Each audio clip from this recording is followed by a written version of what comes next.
A Piece of My Story, adapted by Aleta Barthell, revised November 12th, 2020. 1, 2, buckle my shoe. 3, 4, lock the door. 5, 6, pick up sticks. 7, 8, let's integrate. All in. That was the cry. I don't know if it's a dream or not, but I keep seeing my sister's fist up in the air from a hospital bed. But that's not like my sister. It's more like me. I didn't get to see her in the end because of the same thing I've got. It took her, the COVID virus. Ask me what it's like to lose my baby sister. That's what you should ask me. You know, I was telling God that he took my baby sister way too early. Way too early. She would call me 3 times a day. It always started with, hey, you. There was 3 of us kids. My brother Ron, me, and my sister Debbie. We lived on Michigan Avenue. My dad's shop was at 2424 Wabash Avenue, way down by the Loop. That's what they call downtown Chicago, the Loop. Thompson Electric Company. That's what was on his trucks. There was a red one and a blue one. People saw him come and go from his business, and all other kinds of people coming in and out. The secretary, workers, and somehow people did not realize he was the Thompson in Thompson Electric Company. And when my father made sure people did know that he was the Thompson in Thompson Electric Company, that's when the trouble started. The sheer presence of my dad, a black man with his own business, his own trucks, his own employees. It was an affront to the powers that be and the neighborhood that was. Once they found out Thompson Electric Company was owned by a black man, business dried up. Get out, nigger, was spray painted on his office window. It was what my father would face in the morning. A brick through the window was another. People calling him Boy when he was a 40-year-old man. They burned down his business twice. It was after Dr. King was killed that we moved to Decatur, Illinois. Decatur and Chicago are 2 different places, my friends. There would be no more running off to see Gwendolyn Brooks read her poetry on the south side of Chicago without my mother's permission or knowing. The pool players, 7 at the Golden Shovel. We real cool. We left school. We left late. We strike straight. We sing sin. We sin gin. We jazz June. We die soon. She had a real fire to her, Gwendolyn Brooks. She'd be reading her poems in these tiny rooms, filling them with her passion. Decatur was good for living, I guess. There were lots of changes in our lives. Most people didn't want us in their neighborhood. My father didn't have his own business anymore, but he didn't lose his livelihood. He was still a damn good electrician. He worked for the state power company. It was all right. Gave him health insurance, a paycheck, a facade. Kept those little Easter clothes coming. Now, what Decatur did have was the FSO, for soul only. It was a clubhouse with a jukebox, and I learned to bop while Mom did the laundry around the corner. The laundromat was a place where my mom had a certain amount of freedom. For several hours, I would help her fold things. She showed me how to do it meticulously. To this day, that's how I fold my clothes. With the riots, Decatur was a smaller, more manageable place to be, to survive. It wasn't easy, but it was safer than Chicago. But I love me some Chicago. I so wanted to go to the University of Illinois in Champaign. I really wanted to go to SIU in Carbondale, but that wasn't even considered in my father's household. Too many parties and F's, as in failure. and that wasn't funny in my household. I went to Millikan University in Decatur instead. That's where I did get in. I majored in journalism. It was a small school. There were 18 to 20 black students at the time there, in the whole university. I became aware of what a college education meant, not just for the family, but for the whole community. There was pride for the neighborhood, the church, even the swimming pool you went to. It wasn't cheap, financially or politically. You were making a statement. In the South, you went to an all-black college. In the North, a few of the white universities were letting blacks in, and that's where we went. We all went to college. My brother Ron, me, and Debbie. Education was very important to my family. My daddy said you could be best if you could convince them that you were an above average student. My dad was self-taught. He was born in Nassau, the Bahamas. And the food he cooked, being from the Bahamas, it made our stomachs happy. A little hot for my taste. He did not go to school beyond the 3rd grade. I think it was his pride that killed him early. He was angry all the time.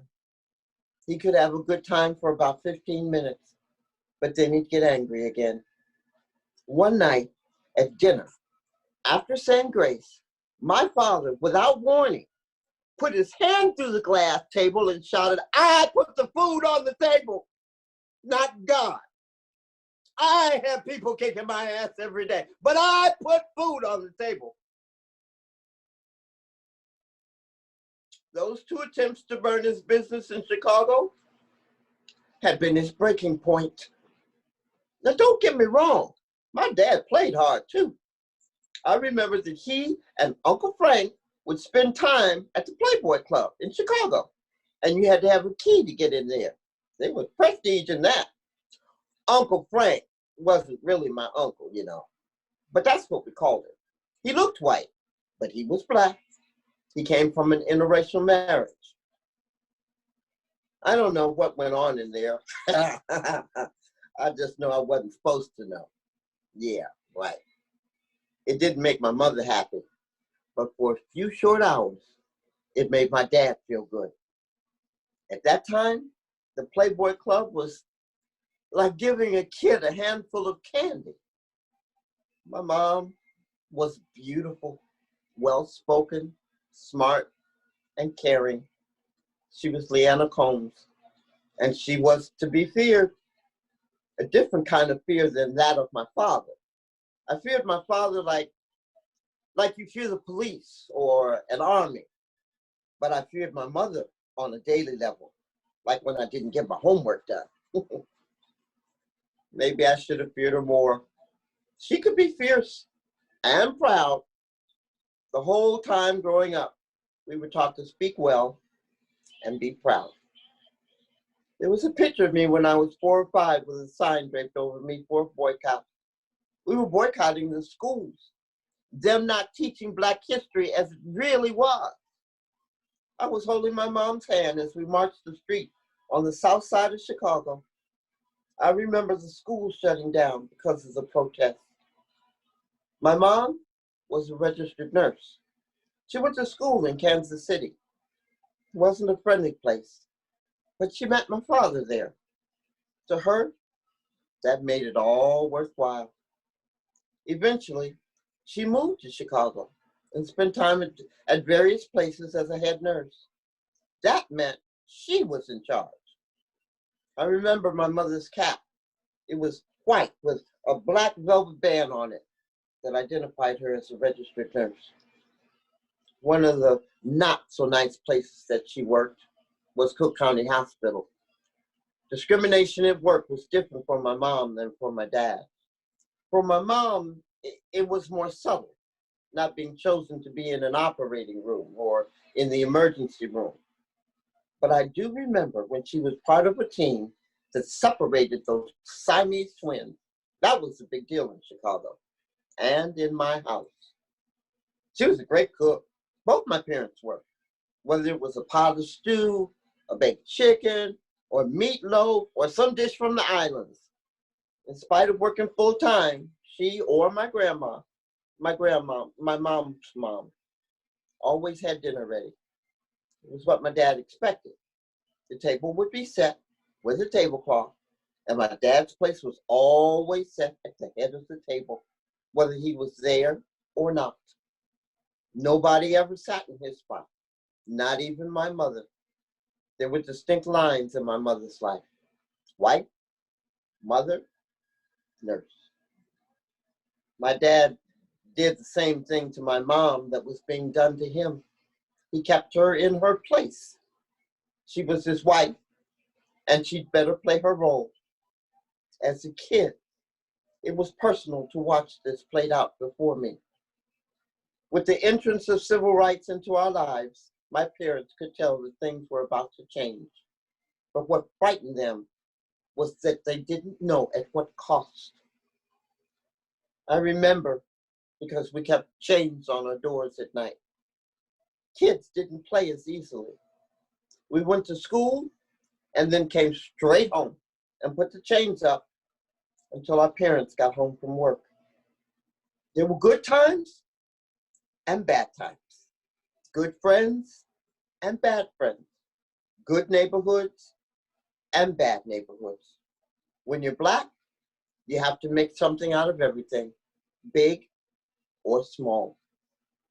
My parents were married a long, long time, more than 30 years, until my father died.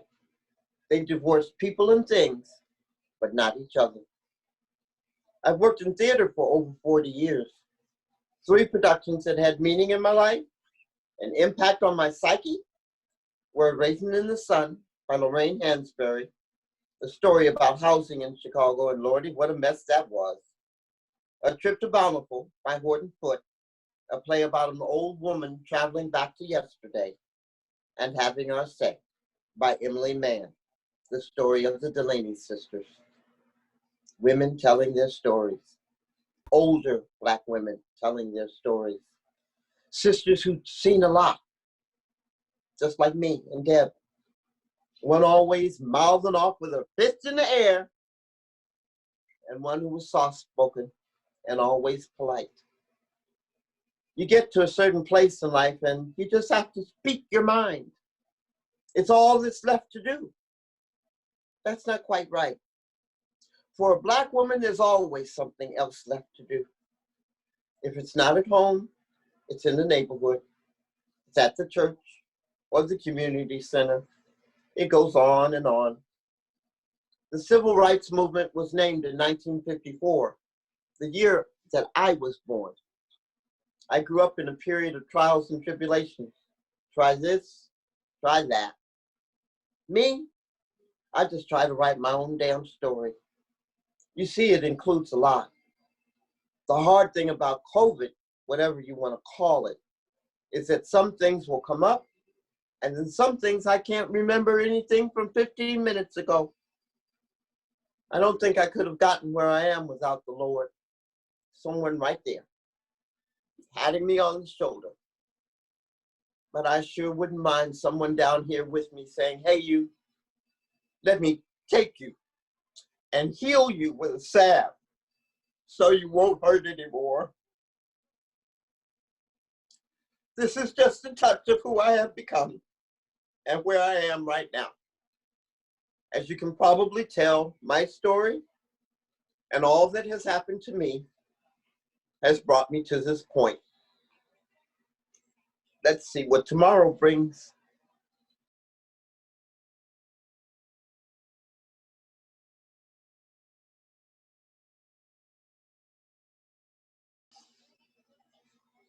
That's it.